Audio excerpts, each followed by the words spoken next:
4 साल की उम्र में ही इस लड़के को अपना पेट भरने के लिए खेतों में काम करना पड़ा था और उसकी माँ को उससे अलग होना पड़ा था। इस लड़के को न तो कभी स्कूल में पढ़ने का मौका मिला और न ही कॉलेज जा सका, लेकिन आगे चलकर उसने न सिर्फ जटिल इंजन बनाए बल्कि दुनिया को भी चौंका दिया। हम बात कर रहे हैं रोल्स रॉयस के संस्थापक सर फ्रेडरिक हेनरी रॉयस, जिन्होंने मात्र 2000 रुपए से रोल्स रॉयस की शुरुआत की थी और आज इस कंपनी का मार्केट वैल्यू 4 लाख करोड़ से भी ज्यादा है। तो आखिर वह शख्स जिसने कभी स्कूल भी नहीं देखा हवाई जहाज के इंजन कैसे बना पाया? रॉयस का जन्म 27 मार्च 1863 को इंग्लैंड के एक छोटे से गांव में हुआ था और वह अपने 5 भाई बहनों में सबसे छोटा था। रॉयस के पिता जेम्स की एक छोटी सी आटा चक्की थी जिसे उन्होंने कुछ सालों के लिए किराए पर लिया था, लेकिन जेम्स के पास व्यापार करने की समझ नहीं थी, जिसके कारण उनके छोटे से कारोबार में लगातार घाटा होता रहा। 1867 में जब हेनरी सिर्फ 4 साल का था, उसके पिता जेम्स दिवालिया हो गए और आटा चक्की बंद करनी पड़ी। इसके बाद पूरा परिवार काम की तलाश में लंदन चला गया। लंदन में हेनरी और उसके परिवार की हालत बहुत खराब थी। उन पर पहले से ही लाखों रुपए का कर्ज था और घर चलाने के लिए हेनरी और उसके सभी भाई बहनों को बहुत कम उम्र में ही काम करना शुरू कर देना पड़ा। 4 साल की उम्र में ही हेनरी के माता पिता उसे स्कूल से निकालकर एक अमीर पड़ोसी के यहाँ काम पर लगा देते हैं, जहाँ हेनरी खेतों में पंछियों को उड़ाने का काम करता था, जिसके लिए उसे सिर्फ 6 रुपए मिलते थे। कई बार हेनरी और उसके भाई बहनों को बिना कुछ खाए ही सो जाना पड़ता था। कुछ सालों में जैसे जैसे परिवार की स्थिति धीरे धीरे सुधरती गई, 1872 में जब हेनरी सिर्फ 9 साल का था, उसके कर्जदार पिता जेम्स का निधन हो गया। हेनरी फिर से पढ़ना चाहता था, लेकिन उसके पास कोई विकल्प नहीं बचा था। 9 साल की उम्र में ही हेनरी को अपने परिवार का पालन करने के लिए फिर से काम ढूंढना पड़ा और उसने अखबार और चिट्ठियां पहुंचाने का काम शुरू कर दिया। कई बार हेनरी के पास खाने के लिए भी पर्याप्त नहीं होता था, जिससे वह बहुत कमजोर और पतला हो गया था। लेकिन इसके बाद भी हेनरी की समस्याएं हल नहीं हुई। उसकी मां मेरी पर अभी भी लाखों रुपए का कर्ज था और उसे हेनरी और उसके 4 भाई बहनों को पालना था, जो उसके लिए बहुत मुश्किल था। मेरी ने एक ऐसा फैसला लिया जो हेनरी के दिमाग में उसकी पूरी जिंदगी के लिए रह गया। अपनी लाचारी के कारण उसने हेनरी को बुलाकर कहा, बेटा, मैं तुम्हें अब अपने पास नहीं रख सकती। यह सुनकर हेनरी को गहरा धक्का लगा, लेकिन मेरी ने हेनरी को ऐसे एक बूढ़े दंपत्ति के साथ रहने के लिए भेज दिया जो हेनरी जैसे बच्चों को अपने पास रखना चाहते थे। हालांकि इस दंपत्ति के पास भी ज्यादा पैसे नहीं थे और कई सालों तक हेनरी का रोज का भोजन सिर्फ दूध और ब्रेड ही रहा। हेनरी वहां से निकलना चाहता था और रात में अक्सर यही सोचता था कि अगर उसे अपनी जिंदगी बदलनी है तो उसे काम करके पैसा कमाना होगा। इसलिए 14 साल की उम्र में वह अपनी मौसी के पास गया और ग्रेट नॉर्दर्न रेलवे वर्क्स में प्रशिक्षण शुरू करने के लिए कुछ पैसे उधार लिए, लेकिन उसके रहने के लिए अभी भी कोई जगह नहीं थी। वह वापस अपनी मौसी के पास गया और उनसे पूछा कि क्या वह उनके साथ रह सकता है।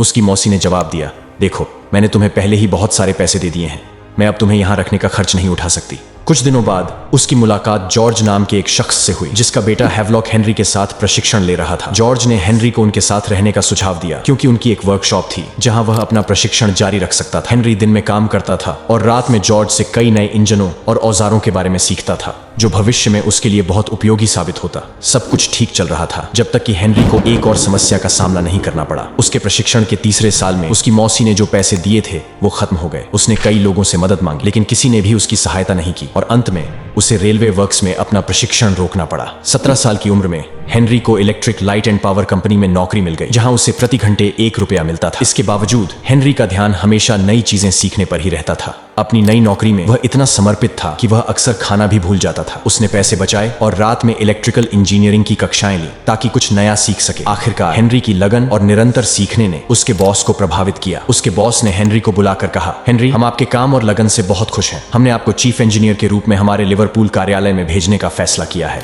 लेकिन सिर्फ 2 साल बाद हेनरी की जिंदगी में एक और मोड़ आया। 1884 में जिस कंपनी में वह काम कर रहा था वह दिवालिया हो गई। फिर उसने एक बड़ा फैसला लिया, मैं अब किसी के लिए काम नहीं करूंगा, मैं अपने इंजीनियरिंग ज्ञान का उपयोग करके अपना खुद का बिजनेस शुरू करूंगा। हेनरी ने अपने सहकर्मी और मित्र क्लेरमोंट को बुलाया और उससे पूछा कि उसके पास कितनी बचत है।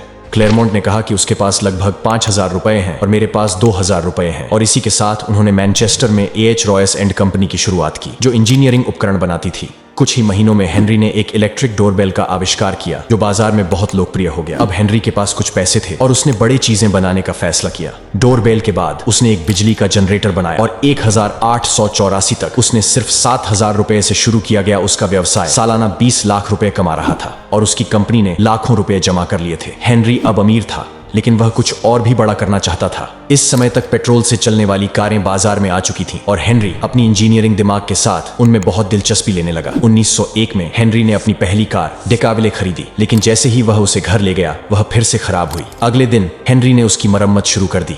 उसने कार को खोला और उसका डिजाइन उसे पसंद नहीं आया, इसलिए उसने अपने कौशल का उपयोग करके कार को फिर से बनाने और उसके इंजन को उन्नत करने का फैसला किया। अपने प्रयासों के बावजूद कार अभी भी उसकी उम्मीदों पर खरी नहीं उतरी। हेनरी ने कार छोड़ दी, खुद से कहा, इस घटिया कार को अपग्रेड करने से बेहतर है कि मैं अपनी खुद की कार बना लूं। मेरी कार दुनिया की सबसे अच्छी कार होगी। सिर्फ 2 साल में 1903 तक हेनरी ने अपना खुद का पेट्रोल इंजन बना लिया था। इंजन बनाने के ठीक 1 साल बाद 1904 में हेनरी ने अपनी कार्यशाला के एक छोटे से कोने में एक ऐसी कार बनाई जो बाजार में मौजूद किसी भी कार से बेहतर थी। उसने उसका नाम रॉयस्टेन रखा। हेनरी ने रॉयस्टेन के 3 मॉडल बनाए। एक उसने रखा, एक अपने साथी क्लेरमोंट को दिया और तीसरा हेनरी एडमंड्स नामक एक व्यापारी को बेच दिया। हेनरी एडमंड्स रॉयस्टेन से इतना प्रभावित हुआ कि उसने इसे अपने दोस्त चार्ल्स रोल्स को दिखाया, जिसने कहा, मैं जल्द से जल्द उस शख्स से मिलना चाहता हूं जिसने यह कार बनाई है। यह मुलाकात कार उद्योग में सबसे महत्वपूर्ण मुलाकातों में से एक साबित हुई। चार्ल्स की कहानी हेनरी से बिल्कुल अलग थी।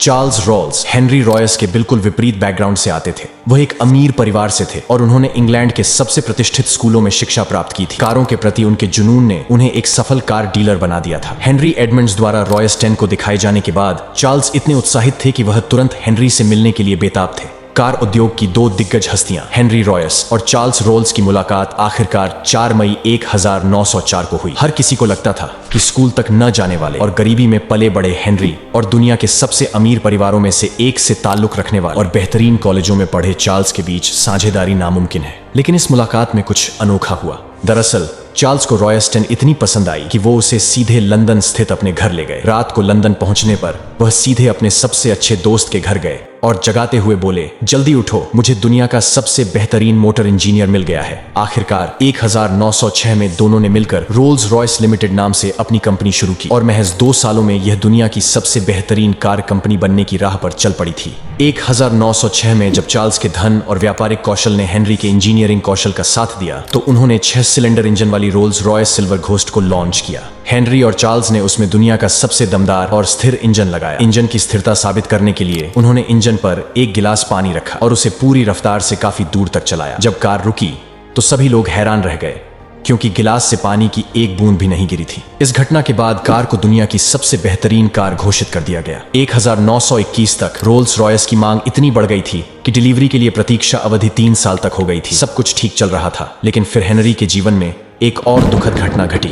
चार्ल्स को कारों के अलावा हवाई जहाजों का भी बहुत शौक था। उन्होंने एक हवाई जहाज भी खरीदा था और उसे 200 से भी ज्यादा बार उड़ा चुके थे। 1910 में वह इंग्लिश चैनल पार करने वाले इंग्लैंड के पहले व्यक्ति बने। उन्होंने हेनरी को हवाई जहाज के इंजन बनाने का सुझाव दिया था, लेकिन हेनरी सहमत नहीं हुए। हेनरी इस पर विचार ही कर रहे थे कि उन्हें एक चौंकाने वाली खबर मिली। 1910 में ही एक हवाई शो के दौरान चार्ल्स का विमान दुर्घटनाग्रस्त हो गया और उनकी मृत्यु हो गई। दरअसल चार्ल्स इंग्लैंड के पहले व्यक्ति थे जिनकी विमान दुर्घटना में मृत्यु हुई। चार्ल्स की मौत से हेनरी गहरे प्रभावित हुए। उनके बिना वह बहुत अकेलापन महसूस करने लगे। हेनरी इस क्षति से उबरने की कोशिश कर रहे थे, लेकिन 1911 में उन्हें एक और झटका लगा। उनका स्वास्थ्य तेजी से बिगड़ने लगा और डॉक्टरों ने उन्हें बताया कि उन्हें आंतों का कैंसर है। उनका एक बड़ा ऑपरेशन हुआ, लेकिन इसके बाद भी डॉक्टरों ने कहा कि वह केवल 3 महीने ही जिंदा रह पाएंगे। इस हालत में भी हेनरी ने लगातार सिल्वर घोस्ट के डिजाइन और इंजीनियरिंग में सुधार करते रहे और फिर एक चमत्कार हुआ। 3 महीने के बाद रोल्स रॉयस पूरी तरह से स्वस्थ हो गए। वापसी के बाद रोल्स रॉयस ने सिल्वर घोस्ट में कई बड़े सुधार किए। ग्राउंड क्लियरेंस बढ़ाया गया, सस्पेंशन में सुधार किया गया और चेसिस को मजबूत बनाया गया। इसी दौरान रोल्स रॉयस ने देखा कि कार के बोनट पर व्यक्तिगत सिंबल लगाने का चलन बढ़ रहा है, लेकिन कंपनी को चिंता थी कि लोग अनुचित सिंबल लगा रहे हैं जो रोल्स रॉयस की छवि को नकारात्मक रूप से प्रभावित कर सकता है। इसीलिए उन्होंने अपना खुद का सिंबल डिजाइन किया। उनके सिंबल में एक ब्रिटिश अभिनेत्री एलनोर थॉर्नटन और एक मॉडल का इस्तेमाल किया गया था।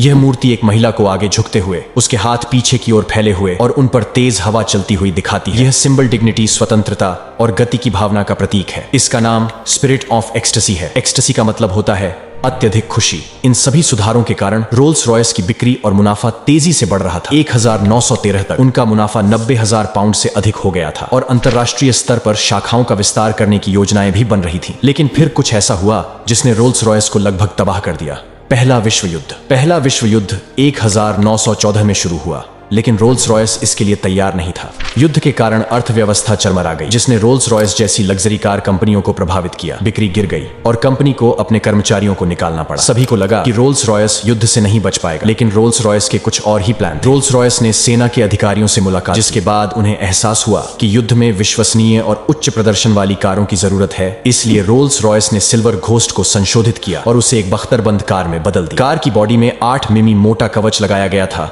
और एक घूमने वाला बुर्ज भी स्थापित किया गया जिसमें एक मशीन गन फिट की गई। इस कार का इस्तेमाल मध्य पूर्व के दुर्गम रेगिस्तानी इलाकों में अभियान चलाने के लिए किया जाता था। साथ ही इसका इस्तेमाल जासूसी मिशन के लिए भी किया जाता था। चूंकि सिल्वर घोस्ट चलाने में बहुत सहज थी, इसलिए घायल सैनिकों को ले जाने के लिए भी यह सबसे उपयुक्त वाहन थी। सेना के साथ मिलकर काम करते हुए हेनरी को पता चला कि ब्रिटिश वायुसेना हवाई जहाज के इंजनों के लिए फ्रांसीसी कंपनियों पर बहुत अधिक निर्भर थी और सरकार एक ब्रिटिश कंपनी को अपने इंजन की आपूर्ति करने के लिए बेताब थी। इस अवसर को देखते हुए हेनरी ने विमान इंजन निर्माण में प्रवेश किया। हेनरी ने खुद विमान इंजन डिजाइन सीखा और 1915 में अपना पहला इंजन ईगल लॉन्च किया। यह इंजन प्रतिस्पर्धा से अधिक विश्वसनीय, हल्का और ईंधन कुशल था। इसीलिए ब्रिटिश वायुसेना ने साल के अंत तक 500 ईगल इंजनों का ऑर्डर दिया। लेकिन रोल्स रॉयस यहीं नहीं रुके। 1915 के अंत में रोल्स रॉयस ने हल्के विमानों के लिए हॉक इंजन बनाया। 1916 में रोल्स रॉयस ने ईगल का छोटा संस्करण फाल्कन इंजन बनाया और 1918 में रोल्स रॉयस ने बड़े और लंबी दूरी के विमानों के लिए कॉन्डोर इंजन बनाया।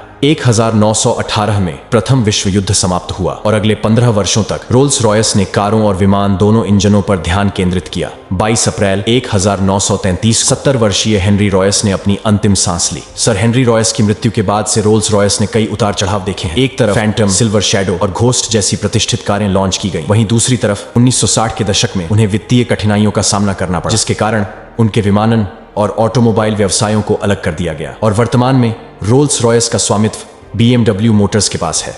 लेकिन आज भी रोल्स रॉयस अपनी प्रतिष्ठित कारों के कारण परम विलासिता का सबसे बड़ा प्रतीक है। रोल्स रॉयस का मालिक होना एक कलाकृति का मालिक होने जैसा है, जो रोल्स की पूर्णता और करिश्मे का प्रतीक है।